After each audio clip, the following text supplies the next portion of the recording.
Hi friends, I am Nitin Boy. Today we are discussing about the phenomena refraction and the physical chemistry experiments associated with refraction and refractive index. We know that knowingly or unknowingly, refraction and refractive index is very much associated with our daily life. For example, we can see different phenomena.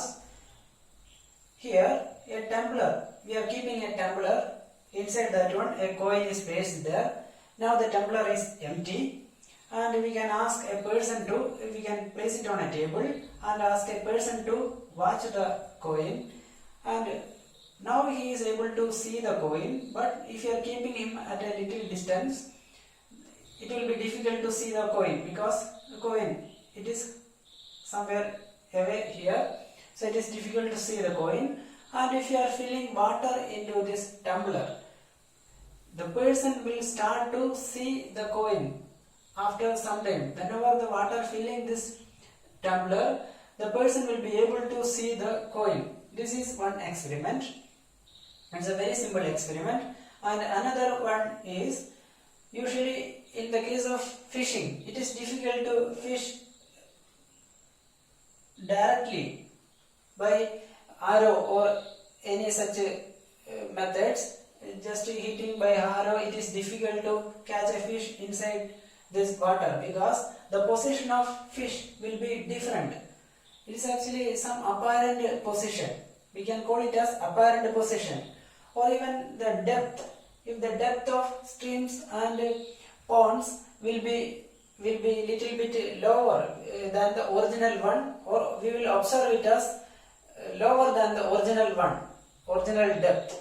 So many accidents will happen like that because actually we are seeing the apparent depth than the original one. And another observation is the position of sun and sunset. Usually in sunset we will see the position, apparent position of sun actually here, but what is the real position? It is lower than the horizon. It is lower than the horizon because the rays from sun will come to this direction, but instead of going directly this way, what will happen? Because of the density is increasing up when the rays is coming to the earth, the medium density is increasing. So what will happen? The rays will bend, but the observer can see it as a straight line, and the position, actual position is, even though the actual position is here, the apparent position is visible as this one. And so many other experiments also there. If you are keeping a lemon inside a tumbler, inside a glass tumbler, and pouring water and watching from the sides, we can see the size of lemon somewhat different. It will be higher than the actual size.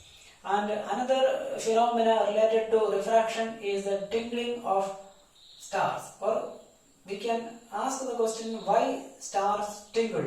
This is very much associated with the phenomena refraction, and these phenomena can be explained with the help of this diagram or with the help of Snell's law. Snell's law. Here this is air or a lighter medium, and here it is a denser medium. So this is a denser medium and this is a lighter medium, and light is going to enter from a lighter medium to a denser medium. So what will happen? In a lighter medium, the velocity of light, in vacuum it is a universal constant, but when it is coming to a medium, light will interact with the particles of the medium. So the velocity of light will decrease, and that decrease depends on the density of the medium. So here it is a lighter medium, it is a more denser medium. So what will happen? The light rays, this is actually incident angle. So this is the light rays incident angle, and this is the light rays. It is somewhat, some bending is happening at this position, and here it is the angle of refraction. So velocity of light at one medium VA and velocity of light at another medium is VB. So change in velocity happening. So in order to check the velocity, no need of directly measuring the velocity of light, because the relative velocity will give the quantity refractive index. Here we can have the VA by VB. This is actually the VA by VB. This is the velocity at one medium and velocity at another medium. It is actually equal to the refractive index of light at one medium divided by refractive index at another medium. So we can calculate the velocity at the second medium. If this medium is vacuum, then velocity at the second medium will be the refractive index of that particular medium. Then you can relate it to the angle also. This is actually the incident angle, this is a refracted angle. So sine of theta incident angle by sine of refracted angle will give NB by NA, that refractive index of second medium by refractive index of first medium. Or we can have NA sine incident angle equal to NB sine refracted angle. You can do like that. Okay, this is called Snell's law. Then we can consider another position here. Now it is the incident angle. So we are increasing the incident angles to its maximum. This is the maximum incident angle or grazing angle. So there the angle is 90. So at that position, this is the maximum refraction is happening, and that angle is called critical angle. And critical angle is very much important in our measurement. This critical angle, or we can consider the reverse. Suppose the light is going from this direction. If light is going from this direction, what is happening? The refraction is happening at the, earlier we are taking it from this direction, lighter to denser. Now we are taking the reverse, denser to lighter. So denser medium to lighter medium, light is going like this. So what will happen here? Bending is happening, and this is the maximum angle. We know it is critical angle. So this is the grazing angle through which the emerged light will go. So if you are increasing the angle to a little bit higher one, what will happen? The entire light will go inside. So here it is reaching here, it is bending and returning or going inside to the same medium, and that is called total internal reflection. Total internal reflection. That is very important in our experiment. Now we can use the phenomena in our physical chemistry experiment. For that one, we will use an instrument called ABBE Refractometer. ABBE Refractometer is having important parts like this. This is two prisms as important parts in which we are introducing the sample.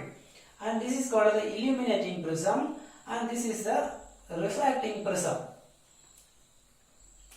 So light is entering through the illuminating prism, and the lower portion of the illuminating prism is grounded. So here the entire light will scatter in all possible angles to this sample from this lower position of illuminating prism. Because of roughened surface here, the light will scatter in all possible directions. Suppose the light is scattering under three different rays we are considering. Here this ray at a lower incident angle. Here the incident angle is lower, so it is refracted, and once more refracted. So it is coming here. Then next one, it is coming at this position, and this is the one that is having maximum incident angle possible. Rays from this position is having maximum incident angle, and as the two prisms are very much close together and the sample thickness is very less. As the sample thickness is very less, what will happen? This angle will reach almost 90. This will reach the parallel, or the angle which will be almost parallel, or it will reach the critical, it will reach the grazing angle. this angle reaches grazing angle. If the angle reaches grazing angle, then the refracted angle will be the critical angle. Then what will happen? Here this is the maximum incident angle, so rays is coming this position, refracting, refracted. So if you are observing from this position using a telescope, if you are observing from this position, what will happen? Here we will see a crossing in which one position will be bright because all the rays are coming to this position, or they are bending and coming to this position. The other position, no rays, no light rays are coming, so the other position will appear as dark. So one position will appear as bright and the other position will appear as dark. And while we are watching through the eyepiece, it will appear like this, and eyepiece having some crosshairs there, that is called a graticule.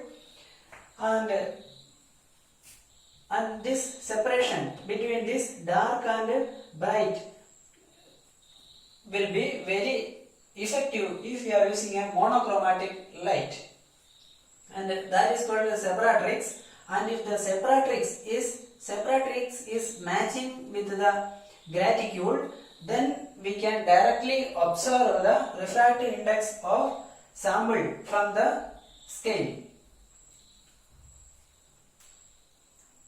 And this is actually the scale. It will appear like this, and the lower portion of the scale is for calculating the bricks of sugar solutions, or bricks of sugar solution, and the upper portion is used for our measurement. This is actually for calculating the bricks or mole fraction of sugar solution. This is for our measurement. And how we will measure this one?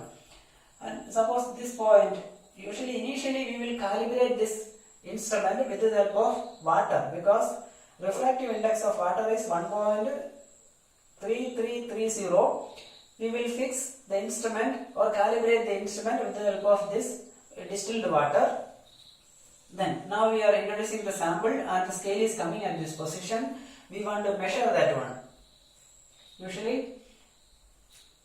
Okay, now suppose this is the scale reading here, 1.3400. This is actually the value here.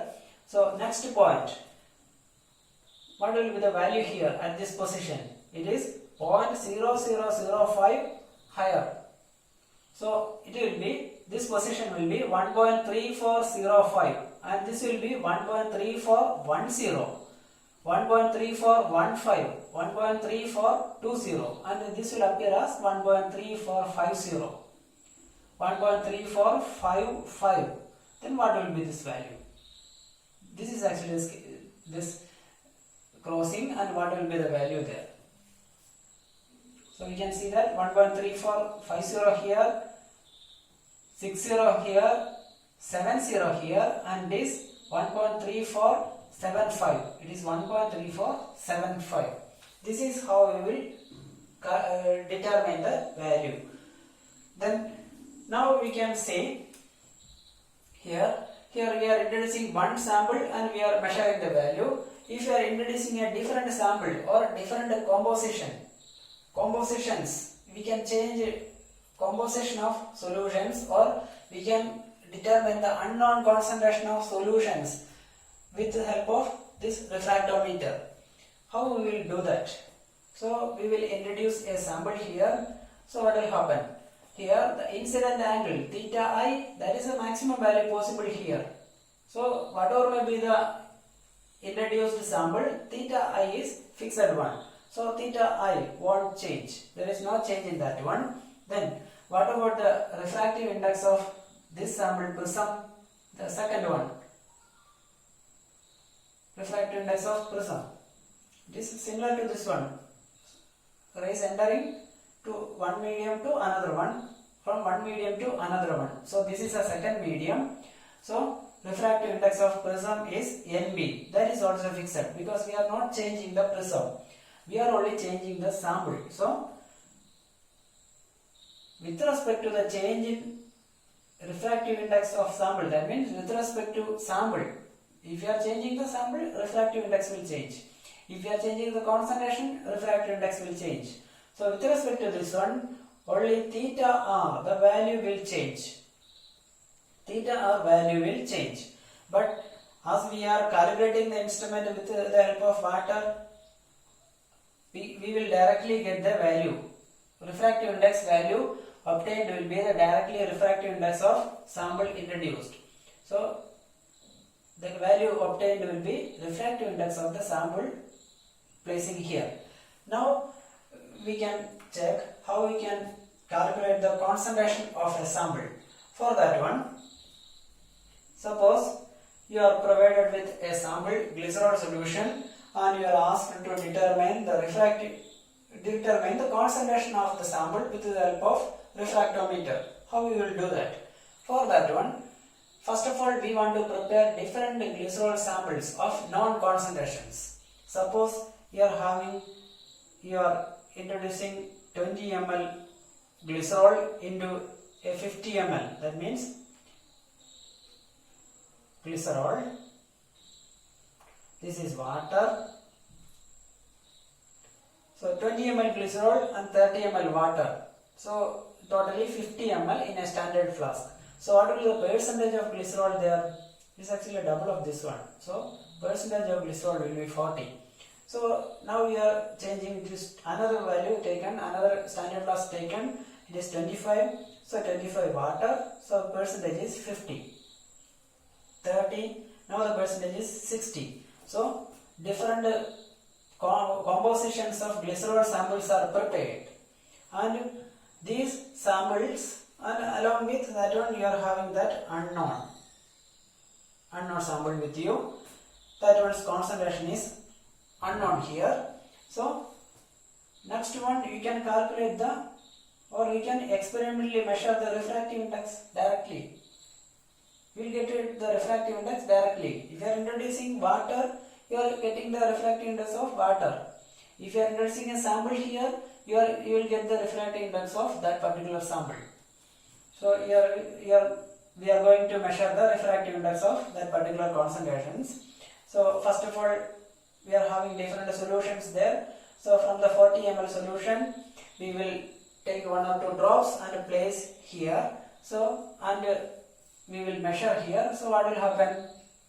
We will make the separatrix and graticule matching. The separatrix, if it is going like this, we will rotate and adjust the scale and make it matching to this crosshair or graticule.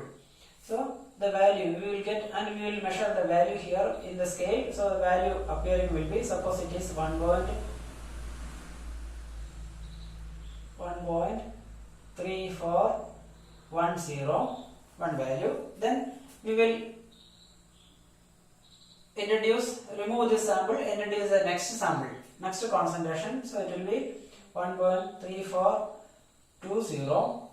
Then we will remove that one, introduce the next sample. It will be 1.3430. So different values we will get. Next unknown concentration also we will introduce here. So it will be 1.40 or 1.20.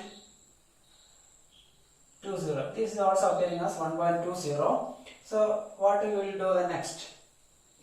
So whenever you are introducing unknown concentration, what will happen? The value will change. So what will happen?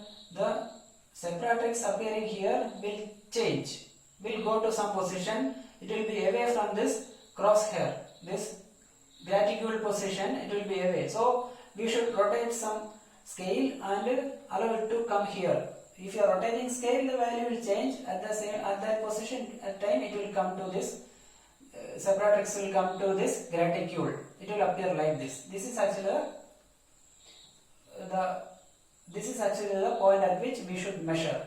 Or while we are observing through the eyepiece, it should appear like this. Then only we should measure. So the value will be 1.3420. What we will do? Now we can draw a graph.